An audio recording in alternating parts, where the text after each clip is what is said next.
اعوذ باللہ من الشیطان الرجیم بسم اللہ الرحمن الرحیم۔ سورہ ہود میں بھی اب جیسا کہ پہلے عرض کیا جا چکا ہے 6 رکوع جو ہیں انباء الرسل پر مشتمل ہیں۔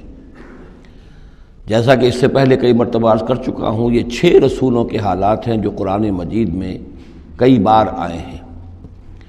سب سے پہلے حضرت نوح علیہ السلام، پھر حضرت ہود، پھر حضرت صالح، پھر حضرت لوط، پھر حضرت شعیب اور پھر حضرت موسیٰ علیہ السلام۔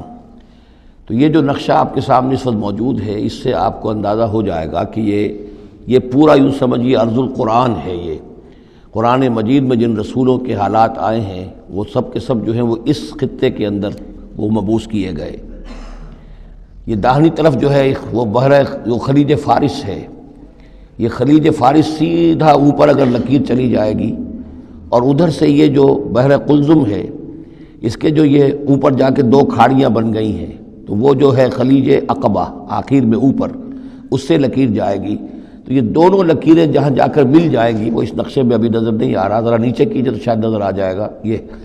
یہ جگہ ہے جہاں پہ وہ سرخ نشان بنا ہوا ہے، یہ علاقہ ہے جہاں کہ حضرت نوح علیہ السلام کی قوم آباد تھی، اور معلوم ہوتا ہے کہ اس وقت تک نسل انسانی صرف اسی علاقے میں تھی۔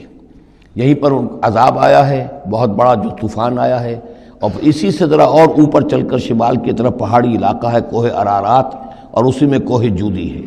یہ علاقہ ہے وہ کہ جس کے اندر حضرت نوح علیہ السلام کی قوم آباد تھی۔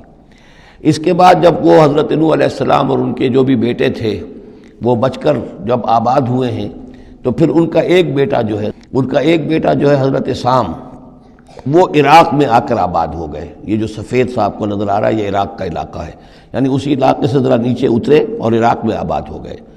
حضرت سام کی نسل میں پھر بہت سی قومیں پیدا ہوئی ہیں، تو انہی میں سے پھر ایک قوم ہے جو نیچے آئی ہے جزیرہ نما عرب کے بالکل جنوب میں۔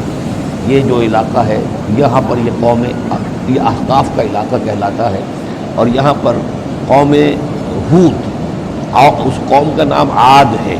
حضرت سام کی نسل ہی میں سے کوئی بہت بڑا سردار اٹھا جس کا نام عاد تھا، اور عاد کی سے پھر ایک قوم شروع ہو گئی، وہ اس علاقے میں آباد تھی۔ اس کے ہاں جب شرک وغیرہ پیدا ہو گئے اور خرابیاں پیدا ہو گئیں تو اللہ تعالیٰ نے بہت سے نبی بھیجے، پھر